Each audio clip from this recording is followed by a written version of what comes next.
विनय अग्रवाल जी महाराष्ट्र से। राधे राधे। राधे राधे महाराज जी।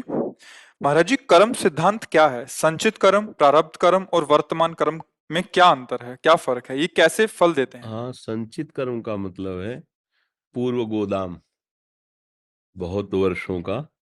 जैसे खेती का अन्न है ना, जमा तो उसे गोदाम कहते हैं ना। तो संचित, एकत्रित, जो हमारे बहुत से जन्म हो गए हैं, वो कर्म संस्कार हमारे एकत्रित है।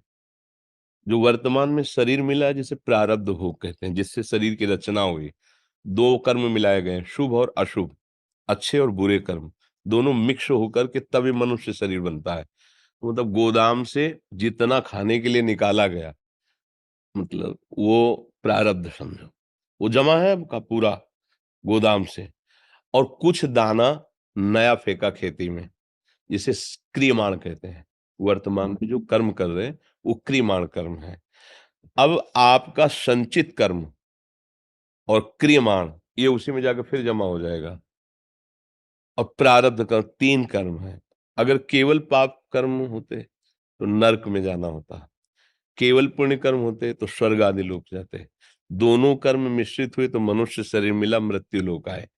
अब हमारे जो नवीन कर्म हो रहे हैं, ये अगर हमारे संभल जाए और पीछे गोदाम में कोई आग लगा दे संचित कर्म में, और हमें कोई ऐसी क्षमता दे दे कि जो हमारा प्रारब्ध भोग उसको हम सह जाए, तो हम निकल जाए माया से। बात समझ पा रहे हो? तो क्रियमाण, जबकि रचना ही इसकी हुई है पाप पुण्य दोनों से, शुभ अशुभ से, तो इसके द्वारा दो प्रकार के कर्म होंगे, शुभ और अशुभ। क्योंकि दो प्रकार की बुद्धि सबके अंदर रहती, कुमति और सुमति। शास्त्र विरुद्ध आचरण कराने वाली और धर्म से शास्त्र से चलाने वाली। तो यदि हमको संत महात्माओं का, सदगुरुदेव का, शास्त्र का सानिध्य मिले और हमारी बुद्धि सुमति हो जाए, शास्त्र विरुद्ध आचरण त्याग दे, तो हम पाप कर्म नहीं करेंगे, शुभ कर्म होंगे। और वो शुभ कर्म हम भगवान को समर्पित कर दें और भगवान की शरण में हो जाए, और शुभ कर्म नाम जप करते हुए भगवत समर्पित भाव से करें, तो हमारे संचित भगवान भस्म कर देंगे।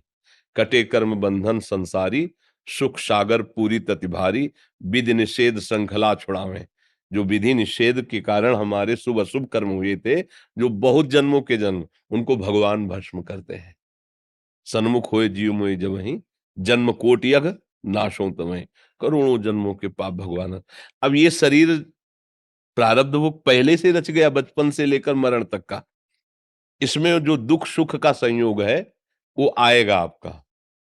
अब जो आप साधन भजन करेंगे, उससे सहने की सामर्थ्य मिलेगी। वो तो छूट चुका है, वो आके तो लगेगा आके।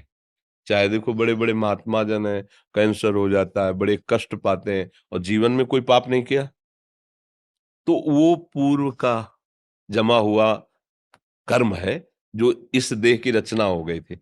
जैसे इस देह में गर्भ से ही माँ के वो पॉलिसिस्ट किडनी एक रोग होता है, छोटी छोटी सिस्ट किडनी में होते हैं, माँ के गर्भ से ही। 35 वर्ष की अवस्था में उसका प्रकाश हुआ, तो उनका ये वंशानुगत रोग है। ये प्राय 1000 आदमियों में एक को होता है, वंशानुगत। अब पूर्व कर्म से ऐसे संयोग बना, ऐसा हुआ, और ये कृपा मार्ग में चले, तो इस जन्म का कोई पाप तो है नहीं कि दोनों किडनी फेल हो। अब क्या हुआ कि भजन जो इस मार्ग में, उसने सहने की सामर्थ्य दे दी। तो ये जो हमारा वर्तमान का कर्म है भगवत शरण में, और ये भागवती कर्म हो रहा है, और भगवान वो पूर्व के संचित कर्मों को भस्म कर दिए, प्रारब्ध को कैसे प्यार से भोगवा रहे हैं। 2 बजे निकले थे वहां से, कुटिया से, रात्रि के, और अभी तक चल रहा है। वो तो चर्चा हो रही, तो हम कह रहे हैं कि हमारी किडनी खराब नहीं, तो हमें होश ही नहीं कि हमारी किडनी खराब है। तो ये देखो उनकी कृपा है ना, कि इतने कष्ट में भी वो हमें याद ही नहीं रहने देते कि हमारी किडनी खराब है। कभी कभी तो हम दहाड़ने लगते हैं एकदम वैसे, फिर ये लोग कहते हैं ब्लड प्रेशर हाई हो जाएगा। हमें कहते हैं कि हाई हो लो सब। तो ये हुआ इनके शरण में आने का फल।